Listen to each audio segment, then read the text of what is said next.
and gentlemen, welcome to another episode of Fuente and Meerapfel present Meet the Professor. Hello, world. What's up, guys? What's up? What's up? What's up? Hey, guys. It's a pleasure to be here today.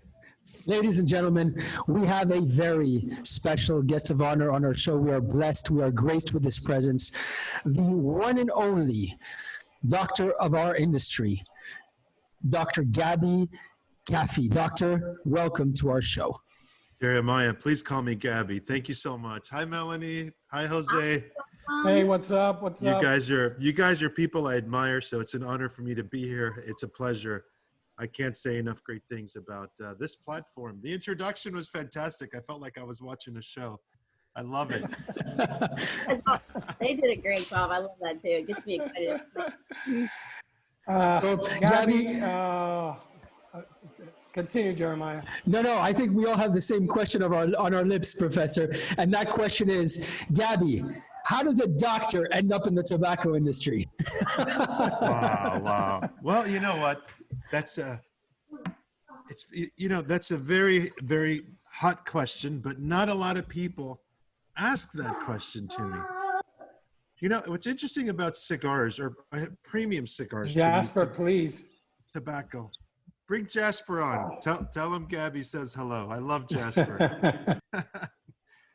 The thing with tobacco premium cigars is that it's really not, in my eyes, it's not a tobacco product like all the others in the world. You know, I could take 99% of all tobacco products and put them here, and then we have premium cigars.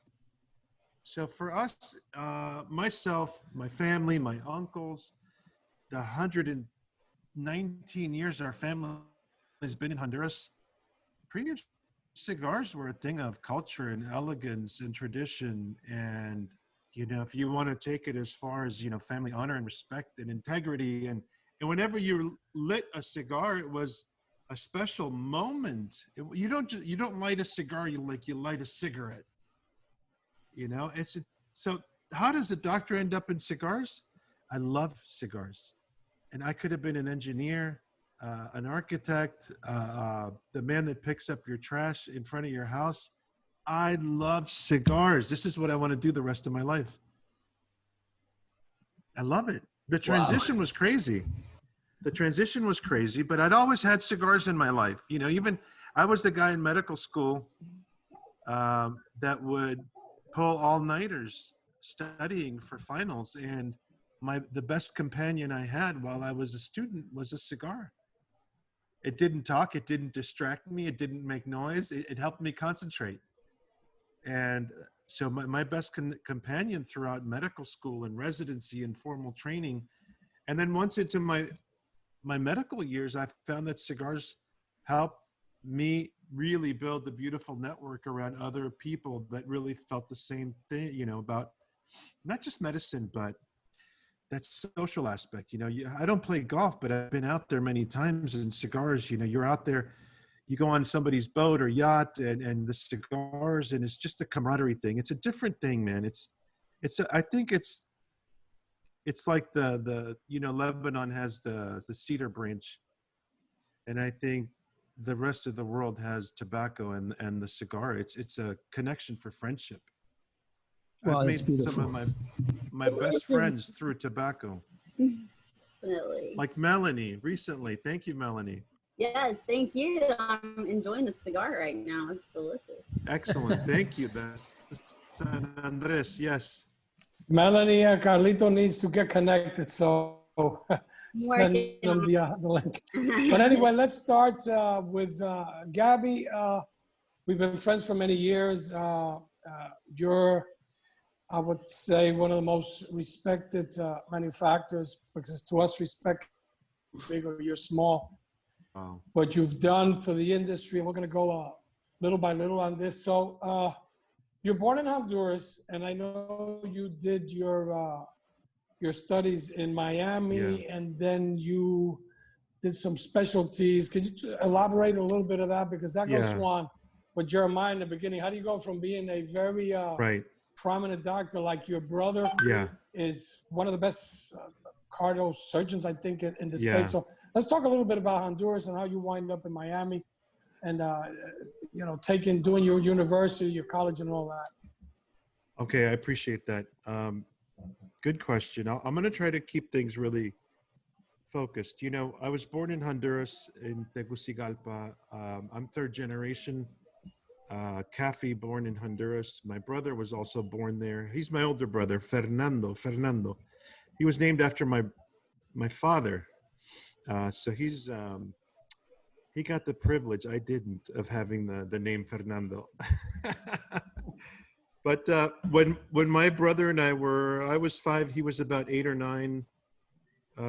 Honduras always had a lot of limitations when it came to education and really the ability for people to develop and kind of form their own wings to fly. You know, it's in countries like Honduras, it's either you're a part of a family, a structure, the government, or let's just be blunt about it, you have special connections that allow you to succeed. And my father didn't want to raise us in a country like that. So they came to the US and we started from scratch here. And my parents always pushed education. They never really pushed us to do anything specific, but my brother, he specifically fell in love with medicine at a young age. When he was in high school, he knew he wanted to be a doctor. And I followed in his footsteps because I admired him, I respected him, and I saw the good that came out of being a doctor, how you're able to give back. And it's interesting, my brother and I were never really motivated by finances. We were motivated by being able to help and give back. And I know as family people, we always wanted to have a profession that could allow us to take care of our families and be a role model in our families for them. But I did my undergrad in California at UC Irvine. I went to medical school here in Miami. I did my residency here as well in Miami, and I did a fellowship in Texas in foot and ankle surgery and lower extremity amputation prevention. So basically, to kind of sum things up, is I was a sports medicine doctor. My first year out, I had the privilege to work with the Miami Heat under Dr. Lucido, one of the sports medicine physicians there. And then I worked with 3 soccer teams throughout Central America. But my specialty is, apart from sports medicine, was helping people. This may sound kind of odd to people that aren't in medicine, but keep their legs. You know, what I mean by keep their legs is prevent them from getting an amputation. And a lot of people that are diabetics, that have vascular disease, they develop diseases to where a small injury to their foot can lead to gangrene and then leads to an amputation. So that was my life's focus, was really helping people stay on their feet and stay healthy. And when I did end up in the operating room, over 2,000 times in my career, I was in the OR. It was tough, man. It's a tough career, challenging. Really puts things into perspective as to what you should value as a human being, and that each and every one of us makes an impact on others, no matter how small or big. You know, whatever I do affects a lot of people. Some people think they don't affect others, but each and every one of us affects other people. So I don't know if I kind of answered your question. Did I? Yes. I tend to Of go on. course. Yeah, I ramble a lot. No, don't worry. We all do. Let me ask you something. Let's go a little bit back in years. And do you remember the first cigar you ever smoked? I do. Era un, Melanie, do you speak Spanish?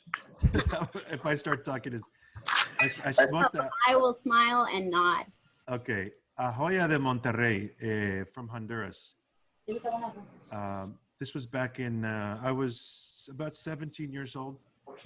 On the beach in Cedeño with my cousin. My cousins had a small beach house in a place in Honduras on the Pacific Ocean called, the town was called Cedeño. There were no roads, all dirt roads.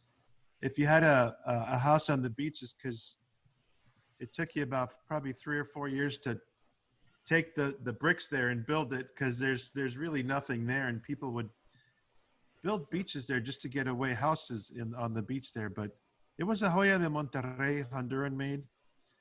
Did I enjoy it? I got a really good buzz from it. I wasn't expecting to get dizzy from a cigar. Hey, Carlito, how are you?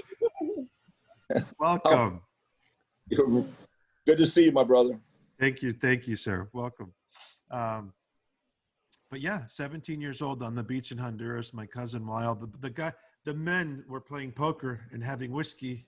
You know, they would start playing cards all night long and drinking their spirits. And he handed me a cigar when my father went to sleep, and I went out.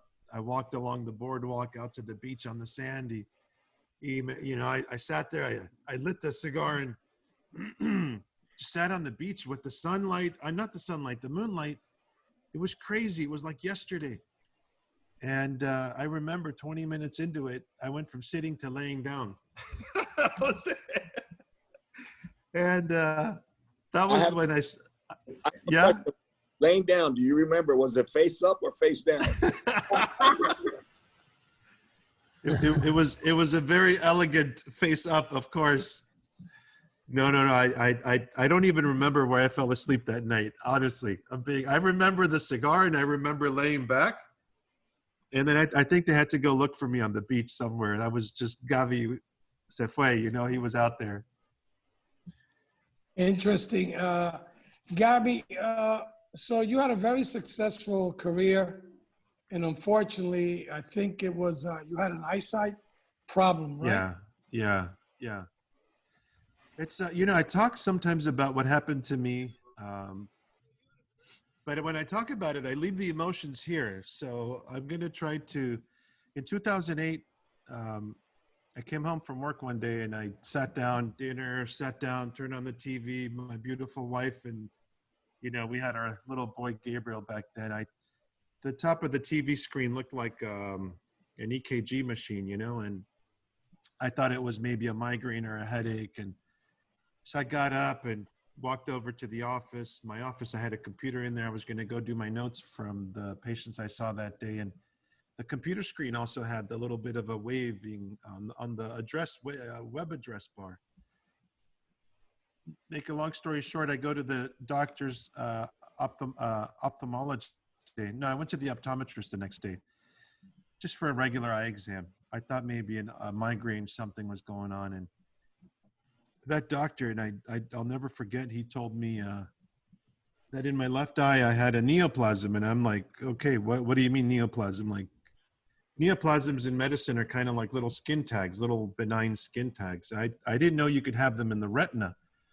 And he says to me, he goes, he got real quiet and he goes, it looks like you have a malignant cancer in the retina. And after those words came out of his mouth, it didn't fit in my head. Here I am, young doctor, wife, mortgage, son, 2 years old, and responsibilities. We had lost our father recently, and my brother had thyroid cancer, malignant thyroid cancer. So it was like things were just piling up. And the hardest time was those 2 weeks from being told I had a malignant cancer of the retina to the quickest appointment I could get with the ophthalmologist, the retina specialist, was 2 weeks out.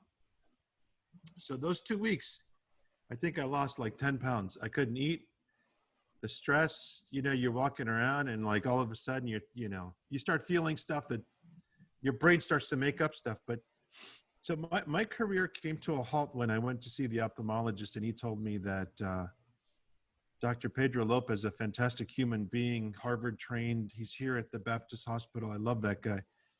And he said, he literally asked me, he goes, I'm sorry to tell you this, but I cannot clear you, because as a doctor in the US, especially in Florida, you need medical clearance to be able to practice.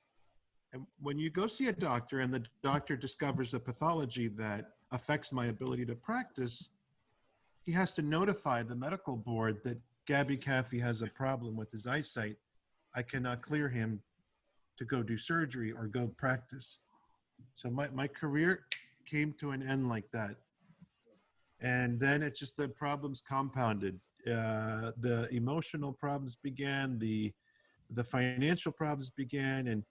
And during that entire time, which it took 1, 2, 3 years, it was a long period of time in my life where, you know, the train got derailed and I had to start picking up the pieces and making sense out of things. And, you know, my good friend Christian Eiroa, I remember, I think what kept me sane during that time was I would call him up and his beautiful staff here in Miami would send me a box of cigars. And those cigars were what helped me get through the crazy times. And my wife has been by my side, my family, my brother. We came together. In times of pain, we came together. And I think when I talk like that, I think you guys can see where my passion comes from for our industry. You know, our industry is on the verge of being destroyed by the FDA. We're going through a very painful, the past 4 years have been painful for me.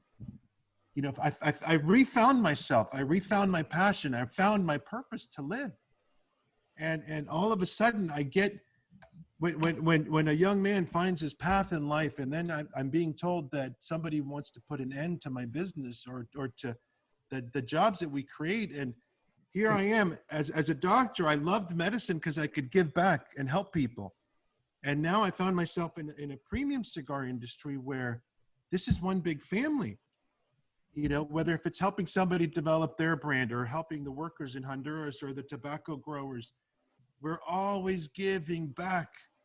If every cigar company owner, if people would just realize that all we are the guys in the middle of helping the people at the factory, helping the distributors, helping all of our people overseas, helping the retailers. We're always helping everybody. I think that the successful companies in our industry have proven to be the most unselfish people on the planet. And that's the beauty of me being able to sit here with you guys, is the humility that you guys live with to invite me on your show. I am so grateful. Me, my family, everybody at the Boutique Cigar Association. I mean, this for me is like, wait, Carlito, Meerapfel, Blanco want me to be on their show? Melanie? Like, what? So for me, I think suffering brings a lot of, when you suffer and you go through pain and you stand up and, you know, you really always, it doesn't matter how many times you fall, you get up. And for me, this industry really is, we're pretty lucky, fortunate, small, big, I don't care. 5 years in, 10 years in, 100 years in, this is the greatest industry in the world. And I'm going to always defend it and protect it and put my best foot forward because it's worthy of it. It really is. Wow. Gaby, I mean, an amazing story. I knew about it, and it's what you've done. I mean, but let's go to, so you can't practice anymore. So what inspires you to come up with 1901 cigars? And I think you can talk a little bit about Jose, Rolando Reyes too.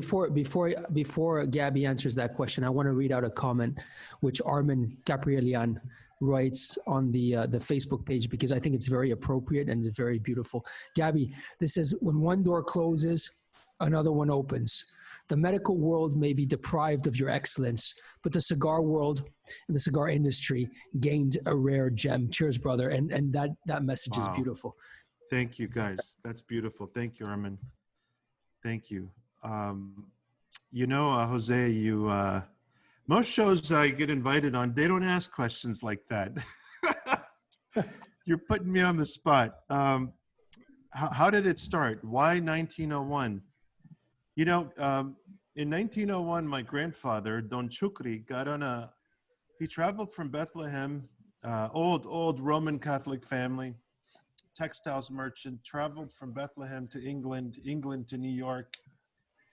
He's on the registry over at Ellis Island, August of 1901, traveling through that part of the world. And he was searching for a family that had found their way to Chile. There were other Kafie family members that ended up in Chile somewhere, you know? And he didn't make it all the way down to Chile. He ended up off the the coast of Puerto Cortes, Honduras. There was a port there called, Puerto Cortes. The name of the ship, it's kind of ironic because on one of the, I don't know if you guys can appreciate this, but on the box, on the artwork is the photo of the ship that he traveled on. Beautiful. So the brand tells a little bit of a story, you know. I like to do things that have meaning, because when something means something to you, you work with love, not because you have to. And so my grandfather's legacy of traveling to Honduras in 1901 was relevant to that year. And then I remember about 2010, 11, I saw a picture. My grandmother had passed away in the mid 80s, but I never knew when she was born. And I saw a photo of their gravesite at the cemetery in Honduras. And the graves in Central America, like Honduras, are very elaborate. They're not like here in the US where you just have kind of like a tombstone. It's a big, beautiful marble inlay with, but the year my grandmother was born was 1901. So I really fell in love with the 1901 because that's the year my grandfather arrived, and that's the year my grandmother was born. And of course they married later, when I think they were about 15 years apart, but that's the one story, and that's why we chose that. I chose that name and that brand, and I think there's people in our family that don't even know why the 1901 is so relevant. But you know, it's relevant to me, Jose, and that's all that matters, right? Definitely. So when you start, what factory did you start at?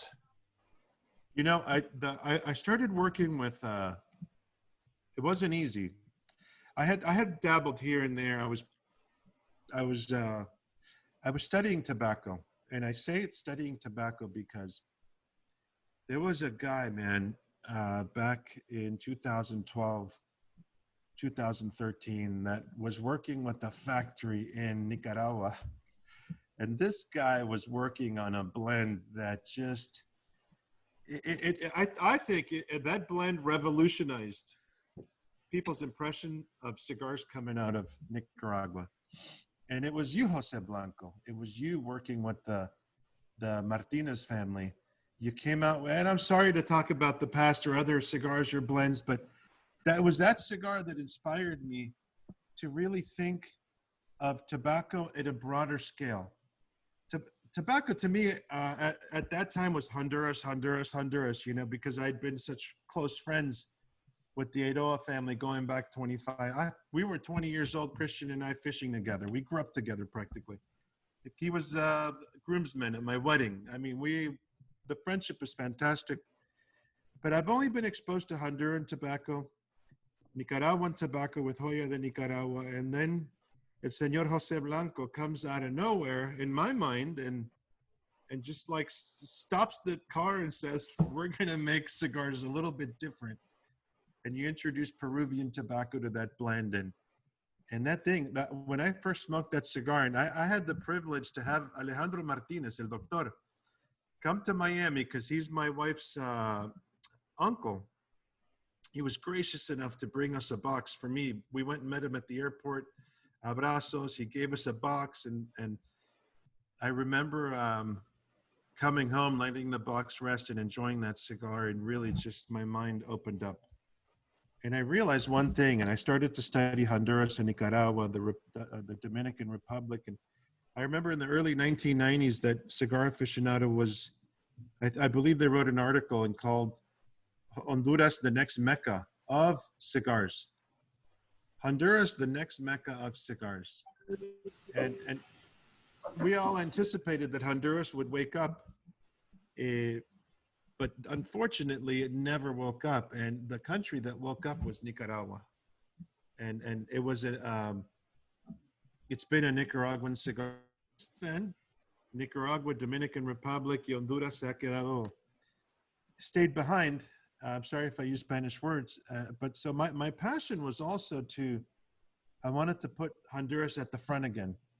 not size-wise, not by millions of cigars, but I wanted to say, hey, everybody, Honduras is still here. We're alive and we're strong, and there's new people in Honduras. And I think we're on our way to doing that. We haven't done it yet, but we're on our way to doing that. I still have another 30, 40 years to go. That's ambitious, right, guys? Don't worry, you have another 100 years to go, Gaby. Gaby, there's a problem with your video camera. Can you check it out? Yes. Let me check out what's going on. All right. In the meantime, somebody's trying to nail the professor. Where's the question? Let's see here. Where was the question? Melanie, did you see it? Not on. No. Oh, we'll figure it out. We'll figure it out. All right, Professor, tell us a little story.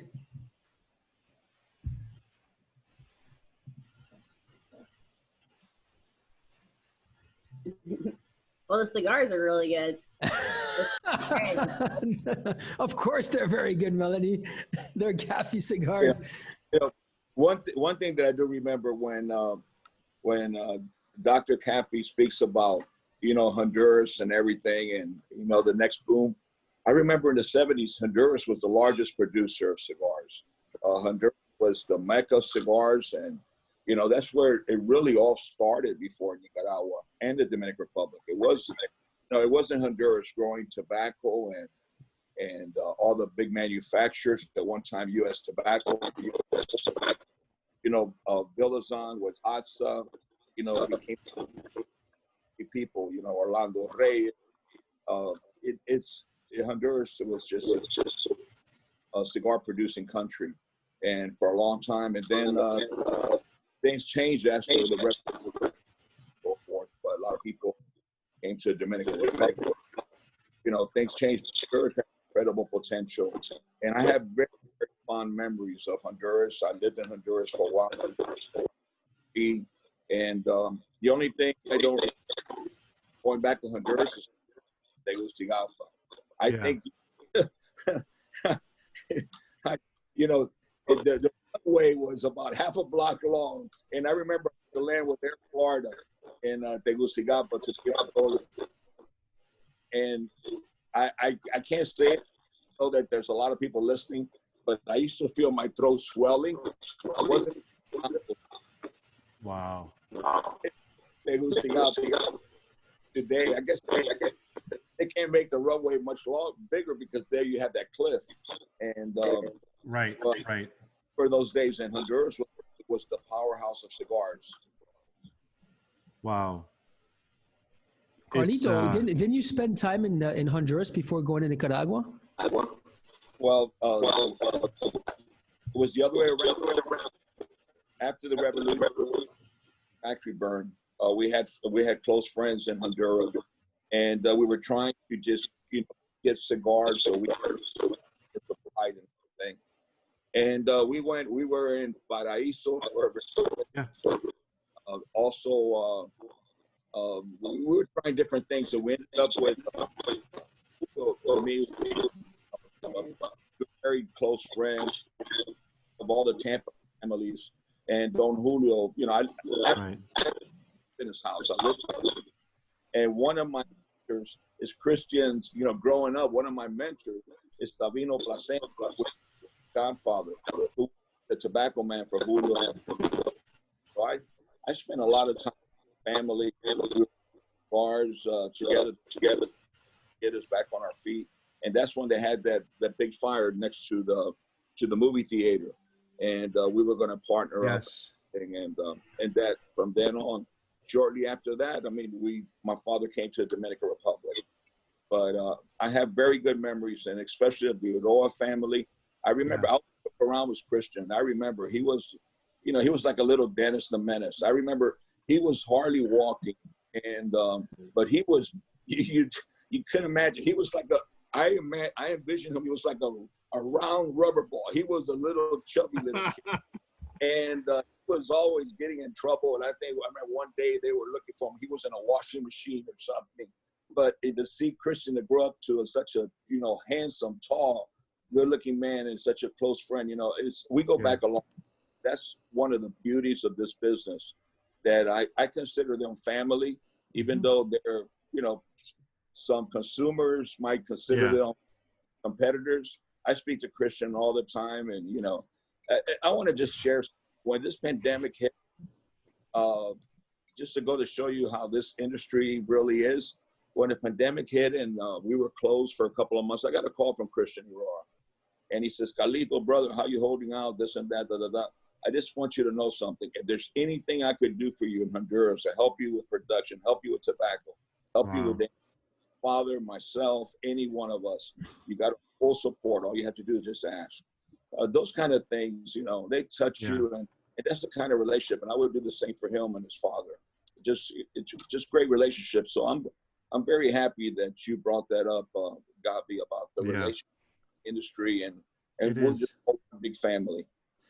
It is. I have found in my short number of years in the industry that if you focus on, I hate to use the word prize, because when you win the prize, everything just comes to an end.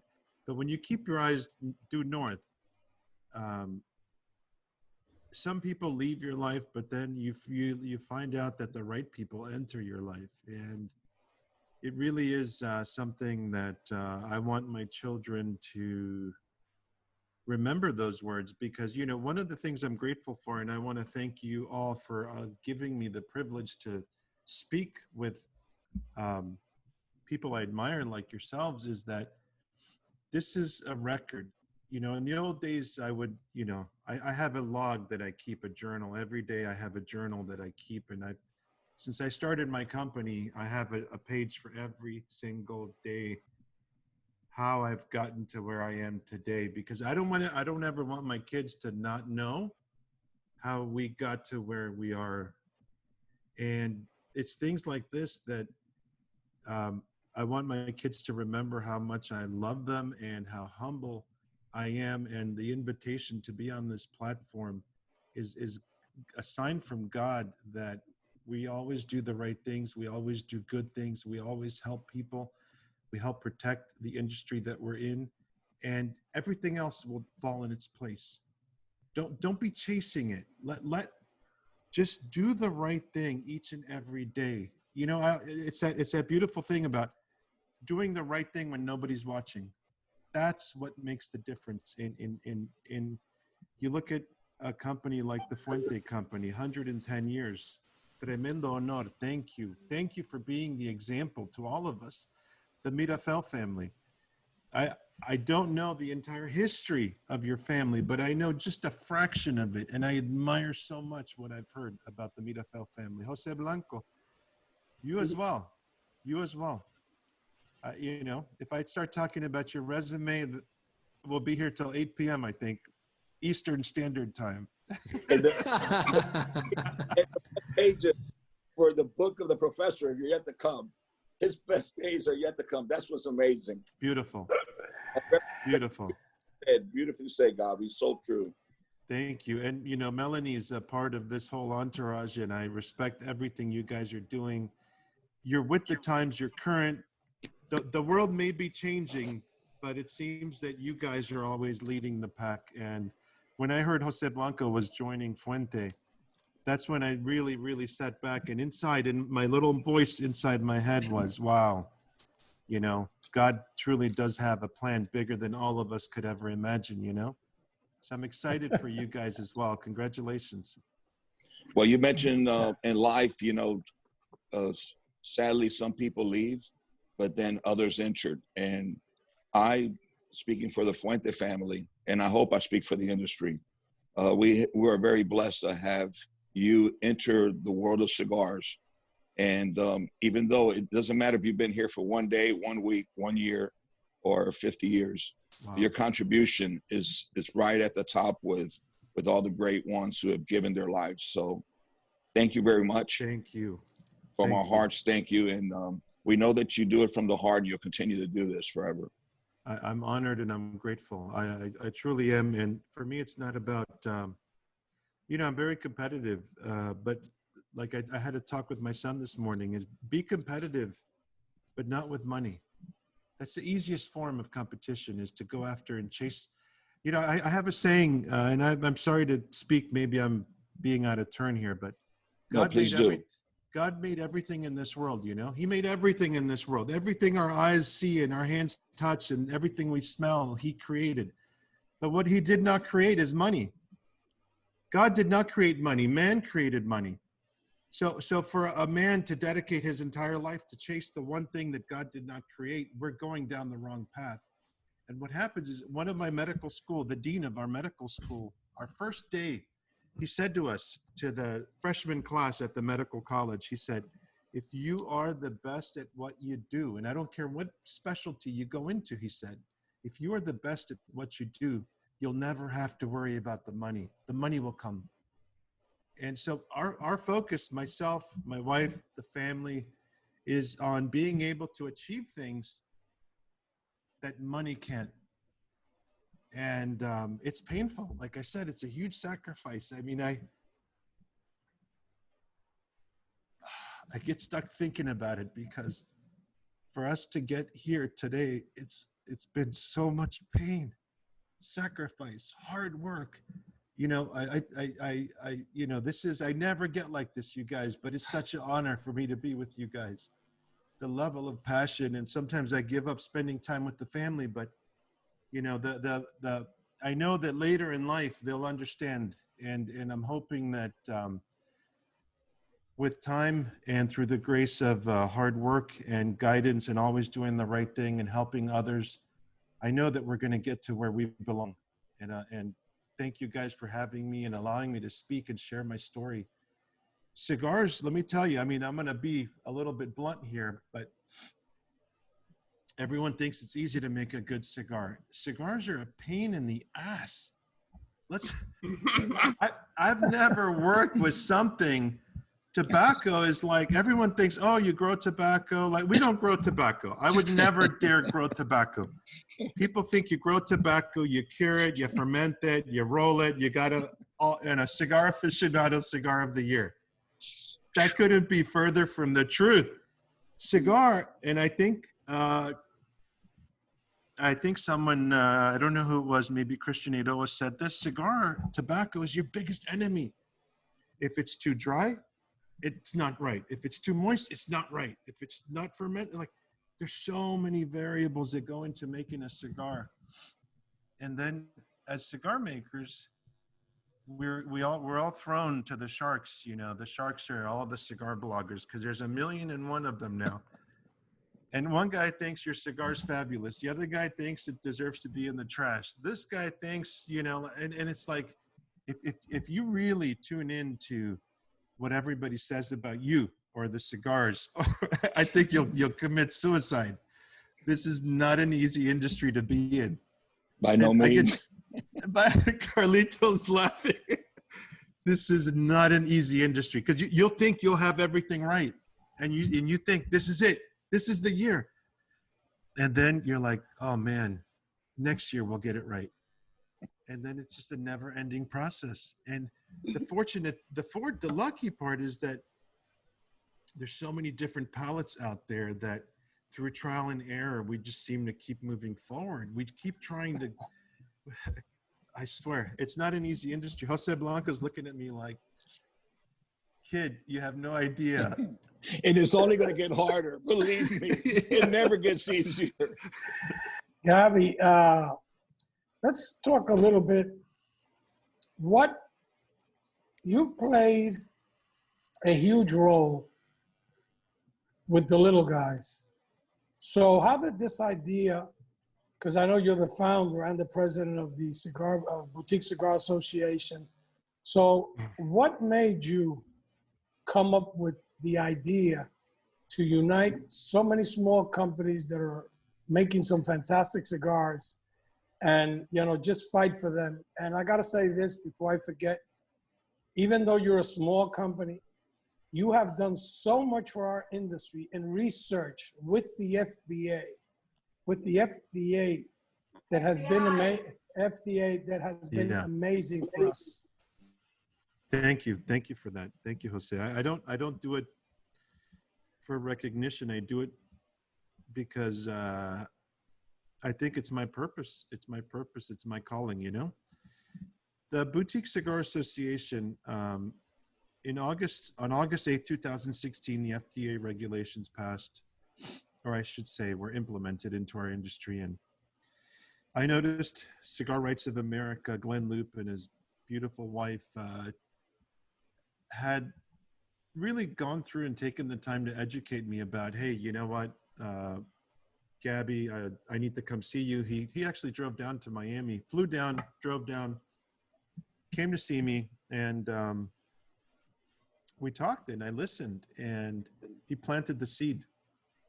And then I started to look around where I was, you know, the circle of the peers that I had, you know, or at the time, the Reyes family.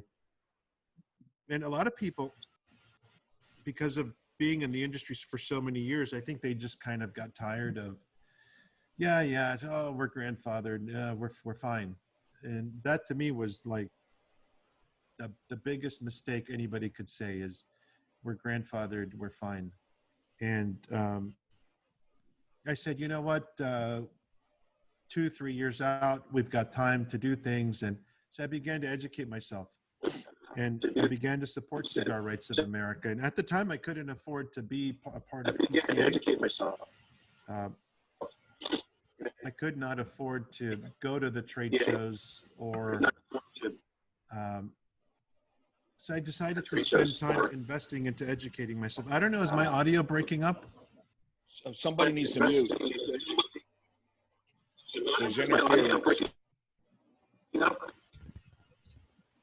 There's interference. A little bit, yeah. Not only that, there's like a big delay in time. Okay, you sound clear now. Okay, you do too. Perfect. Thank you, guys. Sorry I stopped. Mute. No, please continue, because I'm very interested to hear every word you say. Thank you, sir. Thank you. It's back, but I'll speak slow. Tell me to shut up if I need to. So I realized quickly that, okay, it's not just about making cigars. It's not just about sourcing tobacco. It's now we have a whole other problem here. So my cigar company became, my brain split into two. I'm a cigar maker, and I need to do everything I can to educate myself to prepare for what's coming. The first thing I did was I sat down in my office. I had an office here at home, and I began to write letters to each and every congressman and woman in the United States. The week of August, I started doing that. And I spent 3 days doing that. And my wife's looking at me like, oh boy, here he goes again.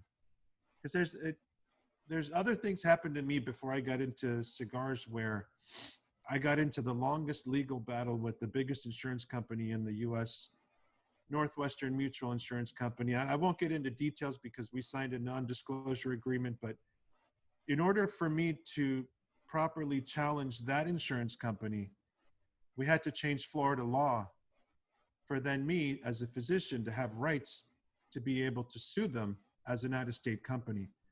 So my life had already been through challenges that involved taking on a personal mission to change the statute in order for me to not prevail. The word isn't prevail. In order for me to, to be treated just. I don't want to prevail. I want a fair fight. That's what I want. And with the premium cigar industry, it started all over again in 2016. I began to write every congressman, everybody. Even I didn't care if they were in Alaska, I was writing them a letter. Because everyone always says, oh, you better go visit your local representative, visit your local congressman or woman, and go knock on their door. That's not enough. Because I got this guy. He knows me. She knows me. We've already talked. I've been there, done that. I wrote everybody in the U.S. because I think repetition is back in medical school. And I'm going to jump around a little bit because my brother had a friend who was a genius at studying. And I asked him one day, I go, what's the secret to really, really mastering what you're doing? He said, Gaby, he says, you have to repeat everything 7 times. So if you study a book study it 7 times, and that's the number 7 is the lucky number, because that's when it goes from short-term memory into long-term memory. And then you learned it, you mastered it. And so that repetition process started back in August 8th of 2016. I knew that this is a continuous hammering. You can't stop. You cannot stop talking about it. And the more noise you make and the more awareness you create, and the more people you get involved, is what led to the Boutique Cigar Association. Because unfortunately, a lot of small companies can't afford to be on the big stage. You know, the big stage is for companies that deserve to be there. The time, the energy, the effort, the sacrifice, the decades to be there. Little companies, you know, let's just say in diapers, we wanted to create our own stage. And that stage, as more and more people came together, would get louder and louder and louder. And it was our way of saying, hey guys, hello, we're here. Because I saw one big fallacy in the 490 plus pages that the FDA deeming regulations. One of the big fallacies was that their concept of a small company was one that generates $2 to $5 million a year. That's their definition of a small cigar company.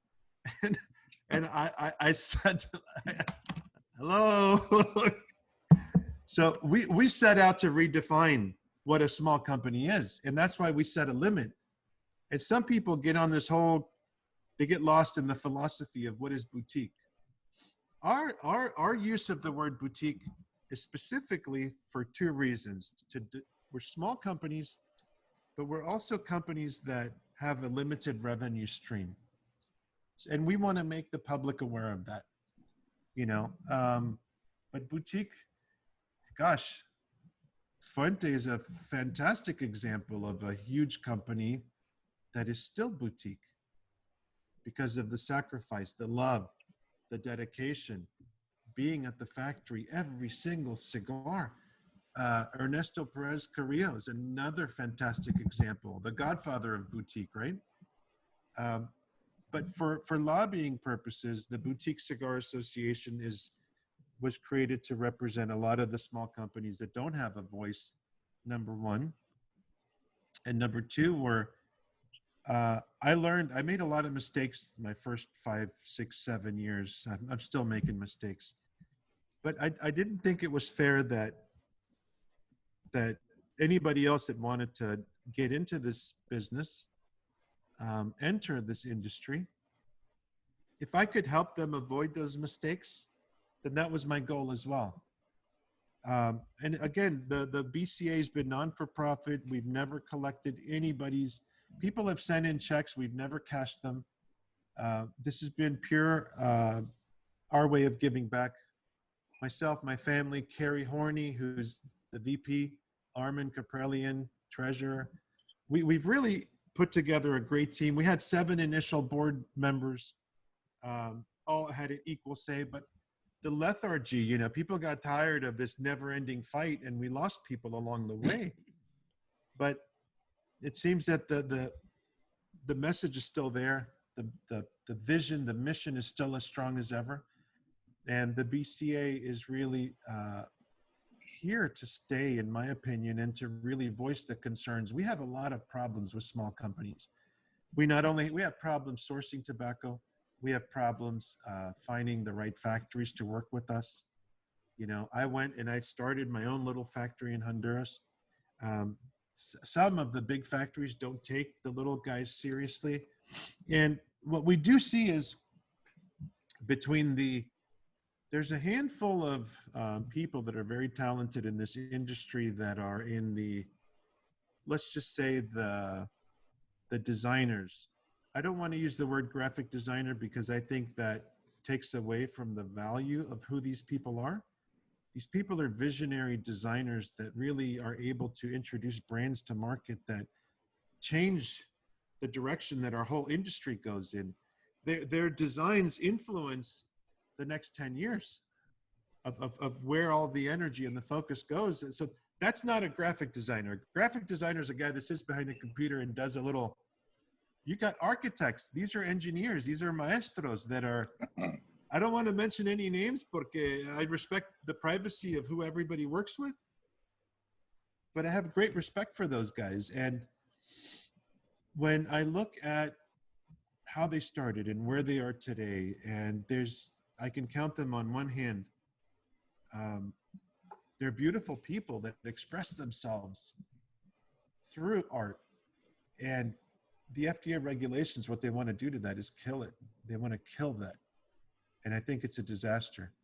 And with the small companies, so many small companies think that, okay, I put my cigar band on a stick, and sorry to call it a stick, but I'm using the mentality of the average person that gets into this industry is, let me slap a band on here, you know, Kafie, and I'm going to go sell it, and people are going to ask for my autograph.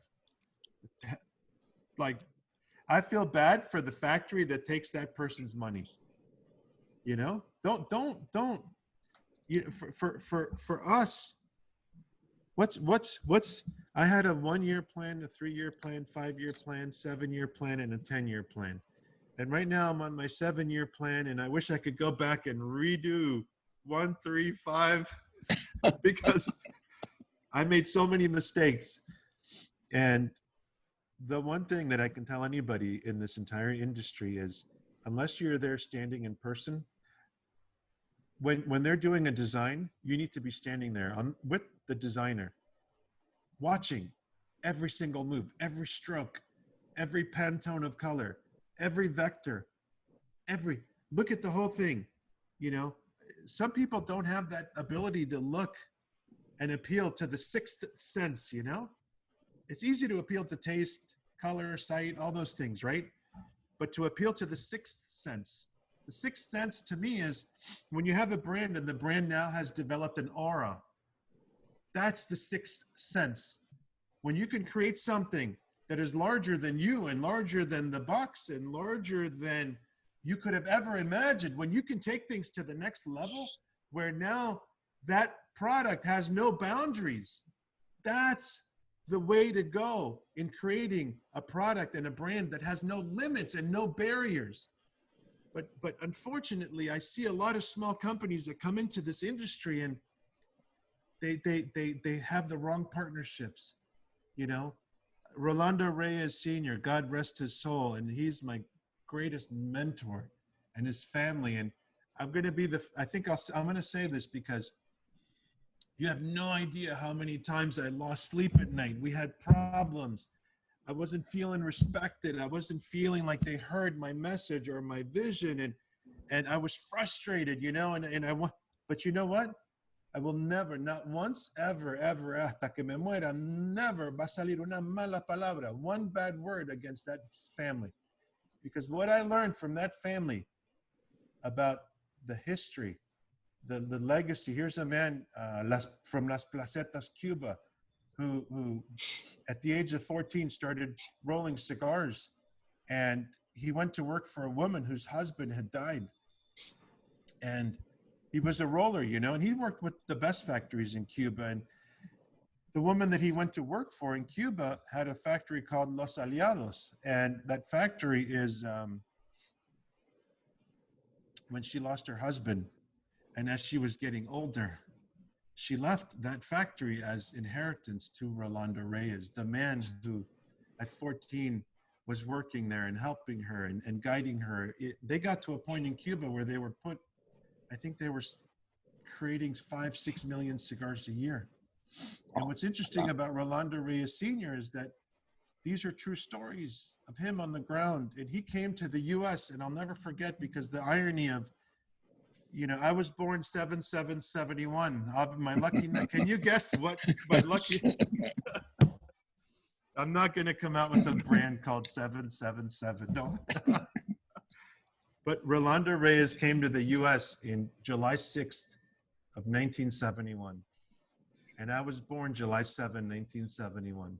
And for me, I don't take that for granted. I think that our paths crossed and for a purpose. But as beautiful as all that sounds, I have so many problems. I have so many problems right now. with our factory, with the tobacco, with getting consistency of the tobacco. I know we can make great cigars, but I don't have the resources. I don't have the tools. I don't have the equipment. I've got men that are willing to go to war and die. Men and women that believe, that have faith, that have the vision. But because of our young company, we're missing a lot of things that come with time. So I have to have the patience to get there. And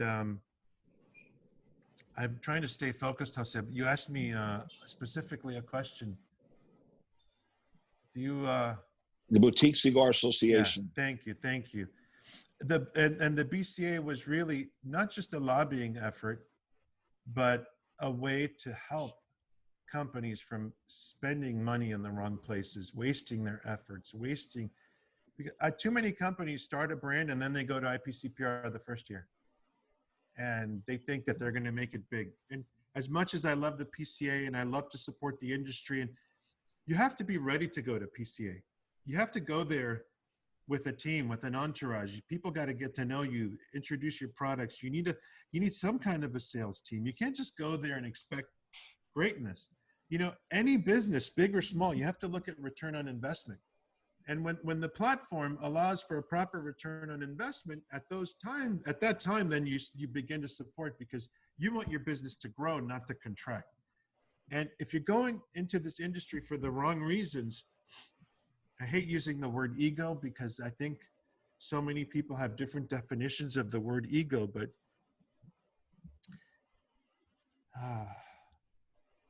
I don't care if I want to impact our industry in ways that, you know, I want to be seen as a servant of our industry. I don't care about the fame, the thing. I don't see things that way. And I think the BCA really puts that message across. And a lot of the companies that have reached out to us from day one, everybody reached out to us, right? But we had a lot of companies hop on board, and a lot of companies, they did not, because they felt that being a part of the BCA was going to put a shadow of them, that they were a small company.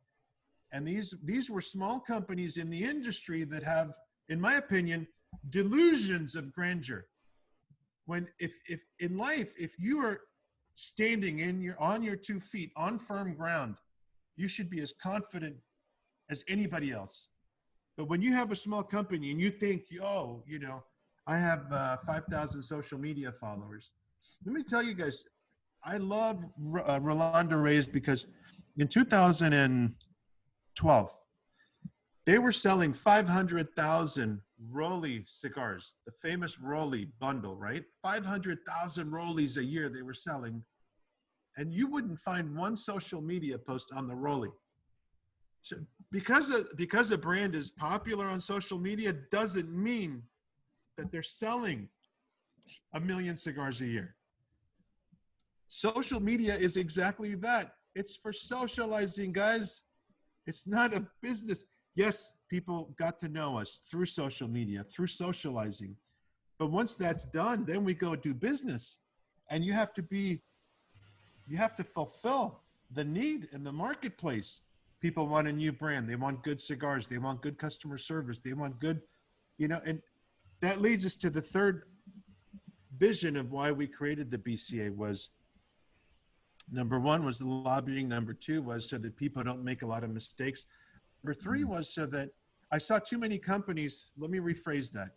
I saw too many people coming in and creating a brand and thinking that that was a business or a company. And they're going about it. They're putting the carriage before the horse, like my friend Armin says. You need to build a company, and that company needs to have organization. It needs to have a plan. It needs to have structure. It needs to have a vision. You need to have an idea of what it is that who's your target market. Define the target market. You know, like Apple. Why is Apple so amazing? They focused on the connoisseur, on the consumer. They built a device focusing on the 3-year-old that was going to pick it up and if a 3-year-old can use it, it's a genius product, right? Yes. Yes, but the 60-year-old is still having trouble figuring it out.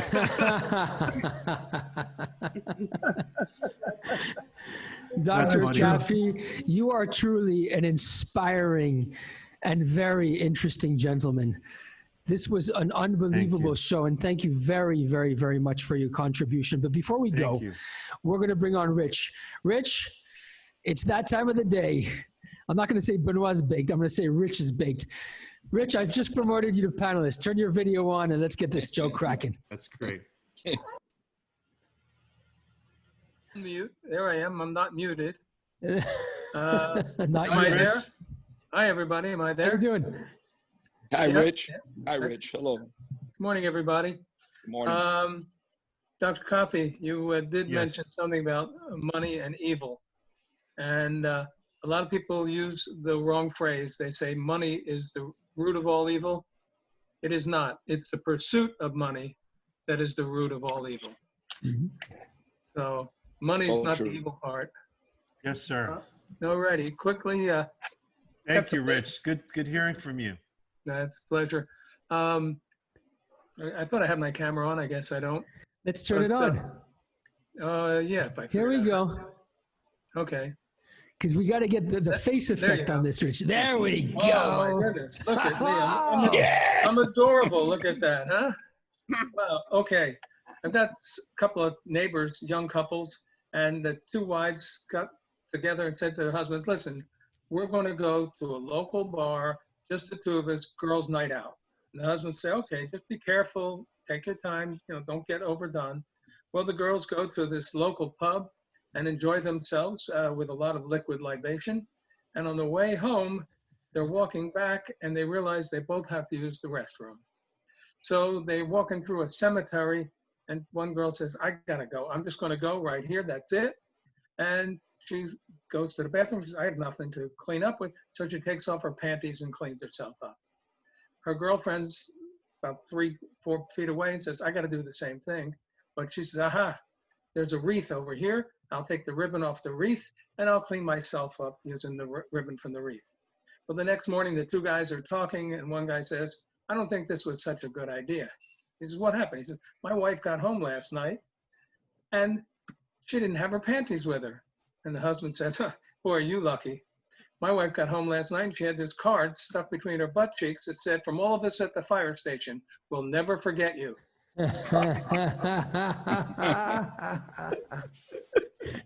It's getting worse and worse. This was fantastic. You Thank you got to make very the much, Rich. Jeremiah, make the disclaimer, Jeremiah. This Yes, this yes, show yes. is- Ladies and gentlemen, this is broadcasted out of Basel, Switzerland. We do not comply with United States morale or any other laws that they might have. Yes, Thank you. They're knocking on the door right now. Take me away. yes, yes. Thank you, Rich. We'll Thank see you very you much, Rich. next week for another Rich is Baked, right? Fantastic. All righty. I'll be ready. Beautiful. I met Rich a few years back. Good, wonderful human. Gaby, I want to ask one last question, and might be a little bit tough, but in your opinion, why do so many, or not so many, why do some boutique companies fail? Well, that's a great question. Wow. Melanie, you care to answer that question? No, I'm just kidding. Why does,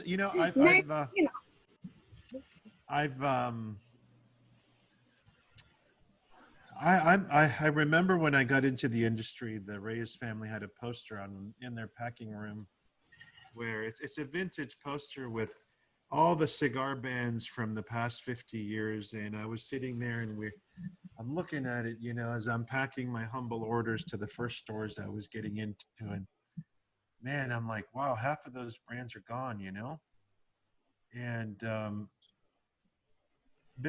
so I think your question is not just relevant today, but it's relevant over the past 50 years. Is that why do some people come and go? And I think number one, it has to be with long-term commitment to what you're doing. This is not a get rich quick. This is if the words get rich are in your business plan, you're going into the wrong industry, because you will go crazy before you get rich. And the reason most companies fail, in my opinion, and I live in fear of failure. I don't want anybody to think that, okay, Gaby thinks he succeeded. Mm-mm. Everything I do, the reason I bust my behind, bust my ass, is to avoid failure. Is I think the dedication to the brand, to the company, to the factory, to the consistency of your product. I tell this to everybody in the boutique world. Anybody could sell one cigar. Anybody. I could give my son one cigar and I could send him down the street. He could sell it and come back with $10 in his pocket. I have really nice neighbors, Carlito. You know, and when we launched our coffee company a few years back for something we were doing with Cigar Rights of America, I got the kids and gave them their little, I got what brand of little trolley, this little thing that they had. I gave them 20 bags and they went door to door and they came back with, I forgot the amount of money they had, but they sold about half the bags. What I'm trying to say, anybody could sell once. The business plan needs to be focused on selling 100 times to the same customer. That's where businesses fail, is that they don't look at the long-term relationship. We're not in the selling business. We're in the relationship business. And the people that come into this industry that are very, very nearsighted and are too busy looking at their name on the cigar, and they sell one cigar and then they have trouble selling a second one. So then they go back to the drawing board and they create another brand and then another brand and then another brand. And then, because what they've done is they've become masters at selling something once. But then you got the titans of the industry that have mastered selling the same cigars over and over and over. And if you set your mind towards building a company where people can respect your portfolio and create a demand for each of the brands that you have, then there used to be a time when one of our cigars was the best seller, our Connecticut blend. And then the San Andres blend got jealous, so it started to come up.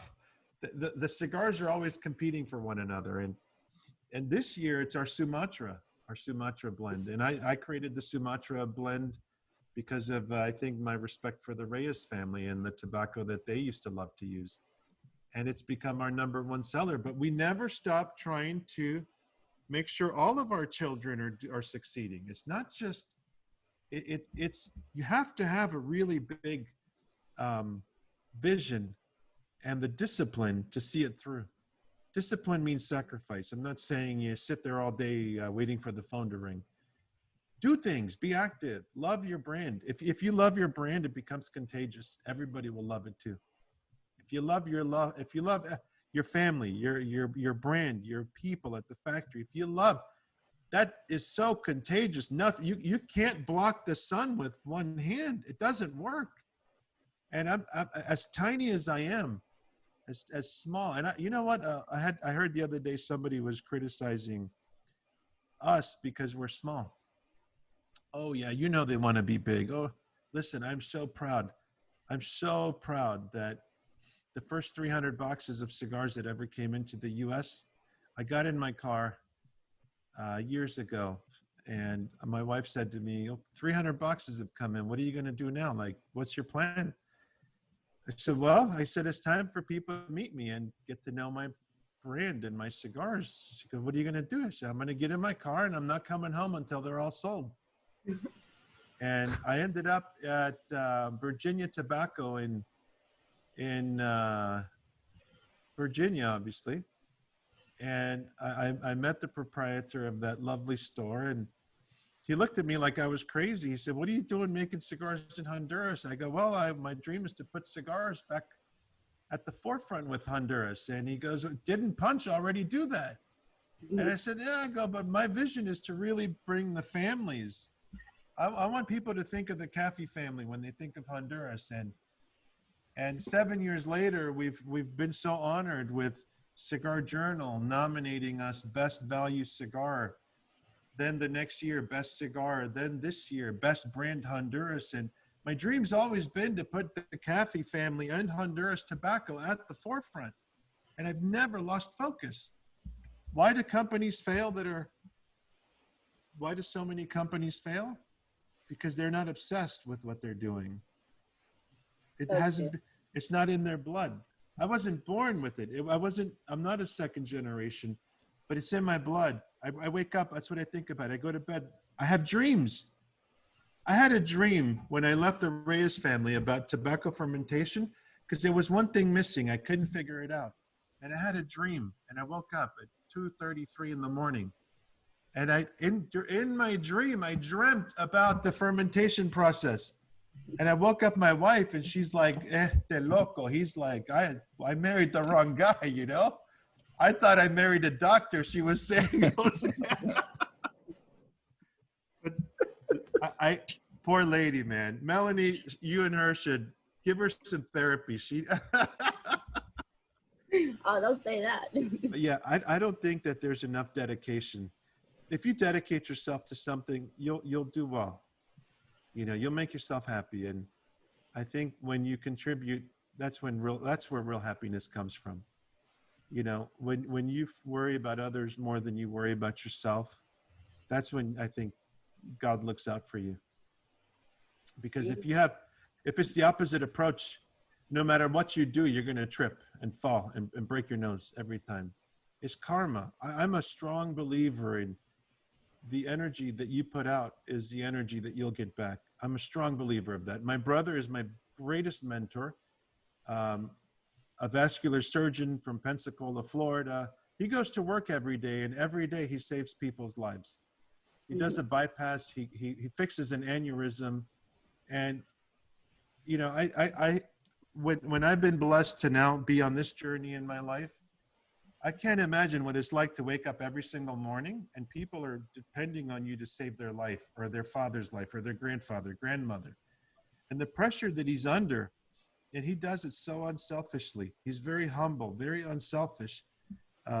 His mentor was Dr. DeBecke out of Houston, Texas, one of the greatest vascular cardiothoracic surgeons in America. And it's that humility that makes my brother so great. And I've said the same thing about you, Carlito. I love the way you represent you, your family, and everybody that loves your family and your brand and your company. And Joshua, I met your brother last year, and it's funny, when we first met, he's like, who the hell are you? Why? But I said, this is who I am. And we hit it off like that. And then Carlito came, and it was like, I love your brother. And I've met people that have known the Meerapfel families and are one of our distributors from Bahrain, the Zayani family. They speak so highly of you guys. The Zayanis. Beautiful people. Beautiful. Don Fayek, who was a Habanos distributor for over 42 years until he passed away, and then his children took over. And it's in the tobacco world, you realize, wow, we're all connected. Our people in Kuwait, you know, Hassan and what they're doing at Beyond Kuwait, and Ali Alami is like, everybody comes together. And, you know, when you realize the responsibility that you have coming into this industry, see, too many people come into this industry and say, I'm going to sell my cigars in Texas. I think that's the wrong attitude. I think we live in a global marketplace now, and you need to approach business thinking globally. I need to develop a company, a brand that has no boundaries. And and that's what we're on our way. We're on our way. We, like I said, I have 30 years to go. But that's my dream. And I really try to influence others, not with money, I never talk about sales or how many cigars we sell or numbers. That doesn't mean anything to me. I like to tell people about our friends in different countries and how we have love and mutual respect for each other. And because of that, they trust us and they trust our products and they know that we won't let them down. So why do so many companies fail? Because they're not obsessed. They're not obsessed. They don't know what they're doing. They don't get to know tobacco. They don't get to know the life of, you know, when you look at the native Indians, when I say the life, when you look at the heritage of tobacco, going back pre-Christopher Columbus, the Mayan Indians that inhabited the region of Copan, Honduras, going back 500 years, that were the original tobacco traders in Honduras, you know, when the Spaniards were visiting. When you go back and you look at the history, and even in El Paraíso, like Carlito said, Danlí, Honduras, El Paraíso is the region. Copan, the north coast, Hamastran, Trojes. There's so many regions in Honduras that are those same native Indians that were there 500 years ago still inhabit the region. And tobacco is the history of tobacco. The beauty of how tobacco was seen by the gods as a religious ceremonial piece, as a medicinal. You got to remember, tobacco is not just a cigar. Tobacco is more than a cigar. I had, out of respect and honor for the Reyes family, because Rolando Reyes he had several Indians in his store, you know, here in Miami on 22nd Avenue. And every Indian was treated with respect. And Doña Aura, his second wife, taught me about how to respect the history of tobacco and how to respect what tobacco means and how to respect really how it influenced people in that era. And you cannot disregard, you cannot be in this industry and not pay homage or respect to the original tobacco traders that have given us the ability and the luxury to be where we are today, and even to hold this product and share it with others. That's what this means to me. Why do so many companies fail? Because they don't know what this is. They're in the barter business. Go get a chiclet, go get a yo-yo, go buy and sell something. But if you want to do well in this business, you have to pay respects to the original tobacco traders, and you have to honor the 500-year legacy and all the families that have bled and sacrificed, and literally all the suffering that came out of Cuba. I'm going fast forward to the 50s and 60s, and you know, Rolando Reyes Sr. went to the Dominican Republic first. That was his dream place to have a factory. It didn't work out there for him. So he ended up going to Honduras next, and it was like the Cuban people that left Cuba were always in search of their home, and they made other places their home. And the beautiful thing about the Cuban people is that wherever they landed, they were a success. And it's not right that when you take, America was built on the success of immigrant families. And it's not right to me. I am an immigrant. I wasn't born here. I became a US citizen, and I love this country and I'll fight for it. But it's not fair when immigrant families come here and now our dreams are at risk, because you know why? Because they don't understand who we are and what premium cigars are. Because we're a tobacco product, they want to clump us in with every other nicotine addictive delivery device, you know? We're not that, you guys. So why do companies fail? Because they never got to know what business they were in. They don't know what flag they're waving. I like how you said earlier when you said we're talking about the relationship with people.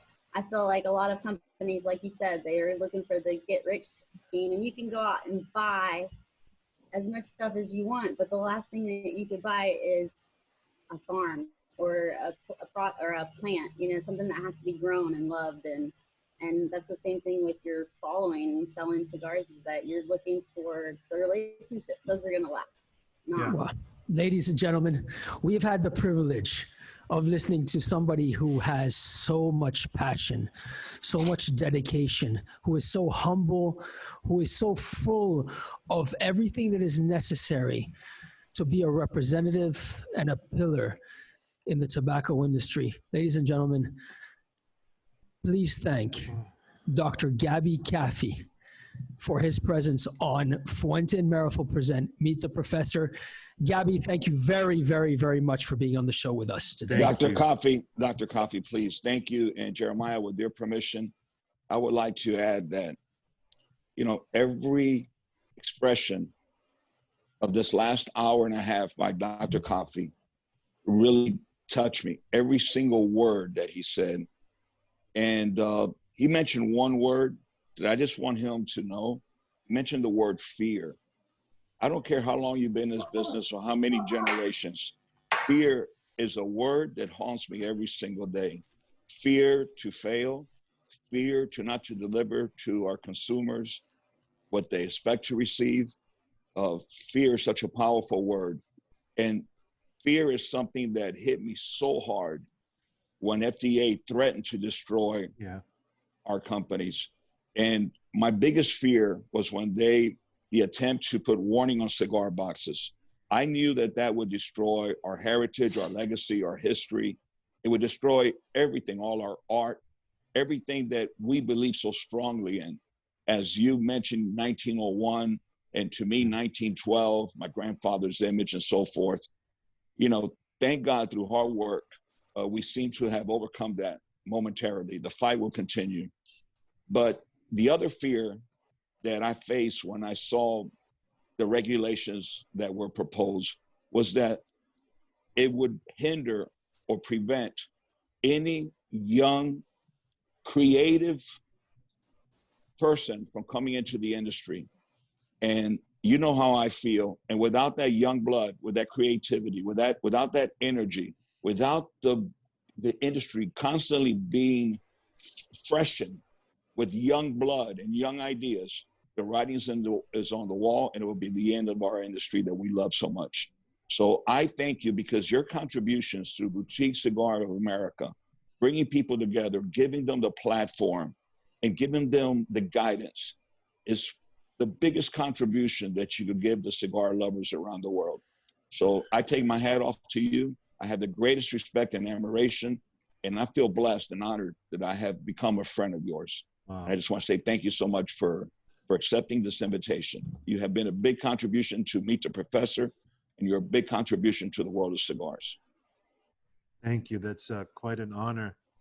I thank you for paving the way, for opening the doors, for looking back, and not just looking back, but extending your hand and just giving us that little nudge. Come on, you can do it. And you give us hope. And you guys are the shining light, and I will forever be grateful and in your service for that. Thank you so much, Jose, Carlito, Jeremiah, and your whole family. God bless you all. It's been an honor for me to be here. God bless you. God bless you. God bless you, brother. Melanie, thank you very much, Melanie. My pleasure. It's great having you. Thank you. Professor, who is on next week? Well, next week we're going to have a very talented person, a good friend of all of us, Mr. Michael Hertlocks. So he will be with us next week. It's going to be interesting. He's had a long history and long time, a couple of great companies, and we'll hear a lot from him. And from my part, Gaby, thanks for all you do for us, your fight with the FDA. It's a pleasure, it's an honor. It's been a privilege to have you here. And you're one of the strongest voices out there fighting for our great industry. Thank you very much. Thank you. Thank you. Such an honor. Thank you so much. Absolutely. God bless you, Gaby. Thank God you. bless you. Ladies and gentlemen, another episode of Fuente and Meerapfel present Meet the Professor. Until next time, take care of yourselves and of others. Until then, bye-bye for now. Bye-bye.